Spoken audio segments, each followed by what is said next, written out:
बिस्मिल्लाहिर्रहमानिर्रहीम। अस्सलाम वालेकुम। जैकब न्यूज़ सां मां आहियां आबिद अली मंगरियो। पेश आहिनि हिन वक्त जूं हेडलाइन। गढ़ी खैरो जे इलाइक़े ताजो देरो थाणे जी हद ॻोठ शेरखान उडो में जवाबदार एहसान उडो पंहिंजी नौजवान भाॼाई 23 वरनि जी बिल्किस ज़ाल जहांगीर उडो ऐं 24 वरनि जे नौजवान सरफराज़ उडो खे गोलियूं हणी क़तल करे छॾियो। इत्तला ते पुलिस लाश पंहिंजी तहवील में वठी पोस्टमार्टम लाइ सिविल अस्पताल जैकबाबाद मुंतकिल कया, जितां पोस्टमार्टम बाद लाश वारिसनि हवाले कया विया। SHO ताजो देरो इब्राहिम जोणे जो मूजिब जवाबदार एहसान उडो कारे इल्ज़ाम हेठि बिटो क़तल कयो आहे। जवाबदार फरार आहे, केस दाख़िल न थी सघियो आहे।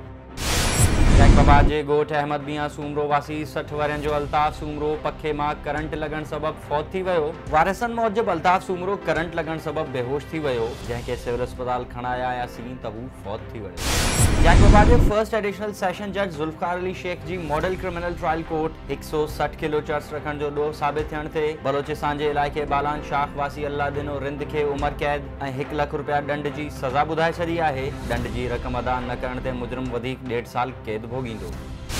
जैकबाबाद में सिंध जर्नलिस्ट काउंसिल जे सॾ ते डिस्ट्रिक्ट यूनियन ऑफ जर्नलिस्ट पारां शहीद सहाफ़ी अज़ीज़ मेमण जे कातिलनि जी गिरफ़्तारी लाइ सदर मोहम्मद नवाज़ सोलंगी, अब्दुल नबी मक्सी, अब्दुल गनी खोसो, ज़ैन सरगी ऐं ॿियनि जी अॻवानी में एहतजाजी जलूस कढियो वियो, जंहिं में नदीम कुरैशी, साहिब चांडियो समेत शहरिन वॾे अंग में शिरकत कई। सहाफ़िन घुर कंदे चयो त अज़ीज़ मेमण केस जे मुख्य जवाबदार मुश्ताक सहतो खे जल्द गिरफ़्तार कयो वञे, ॿी सूरत में सिंध असेंबली आॾो धरणो हयो वेंदो।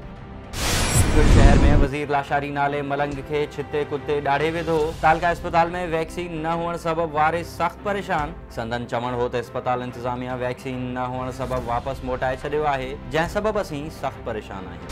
कोयटा में न्यू सरियाब रोड पुलिस जी कार्रवाई गैर कानूनी तरीक़े सां यूरोप वेंदड़ 188 ॼणनि खे गिरफ़्तार करे वरितो आहे। यूरोप वेंदड़ 188 ॼणनि खे हिकु बाग़ में गॾु करण बाज़ खेनि ईरानी सरहद वेझो मुंतकिल करण वारे इतला ते पुलिस कार्रवाई कई। गिरफ़्तार थियलनि मां अक्सर माण्हुनि जो ताल्लुक़ सूबे पंजाब जे मुख़्तलिफ़ इलाइक़नि सां आहे।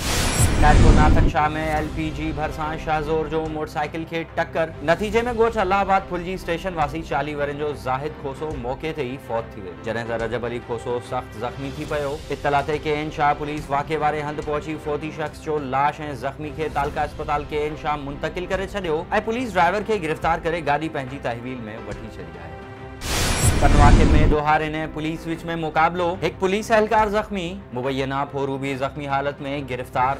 पुलिस मूजिब बदनाम ॾोहारी नूर हसन तेगानी जी शहर में मौजूदगी वारे इत्तला ते पुलिस खेसि रोकियो त हुन मज़ामत कंदे पुलिस मथां फायरिंग कई, जंहिं में पुलिस एहलकार चाकर चाचड़ ज़ख़्मी थी पियो, जॾहिं त जवाबी कार्रवाई में ॾोहारी खे बि ज़ख़्मी हालत में गिरफ़्तार कयो वियो आहे ऐं पुलिस एहलकार खे ज़ख़्मी हालत में इलाज लाइ सखर अस्पताल मुंतकिल कयो वियो आहे।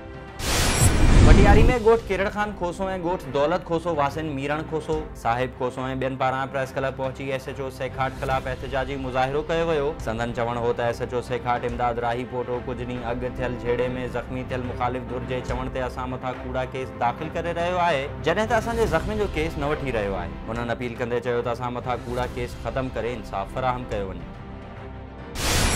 में आपका पारां ज़िला काउंसिल में गैर मक़ामी माण्हू भर्ती करण ते ज़िला काउंसिल जे चेयरमैन ग़ुलाम क़ादिर पली जो ख़िलाफ़ संदसि ऑफिस आॾो कैंप लॻाए राजू कुरैशी, मंज़ूर उन्नड़, अहमद नवाज़ पठाण ऐं ॿियनि जी अॻवानी में बुख हड़ताल कई वई ऐं चेयरमैन ख़िलाफ़ नारेबाज़ी कई वई। अॻवाननि जो चवणु हो त ग़ुलाम क़ादिर पली जो ज़िला काउंसिल में गैर मक़ामी माण्हुनि खे भर्ती करे मक़ामी माण्हुनि जी हक़ तलफ़ी कई आहे, जंहिं ख़िलाफ़ कार्रवाई करे गैर मक़ामी माण्हुनि जूं नौकरियूं ख़तमु करे मक़ामी माण्हुनि खे ॾिनियूं वञनि।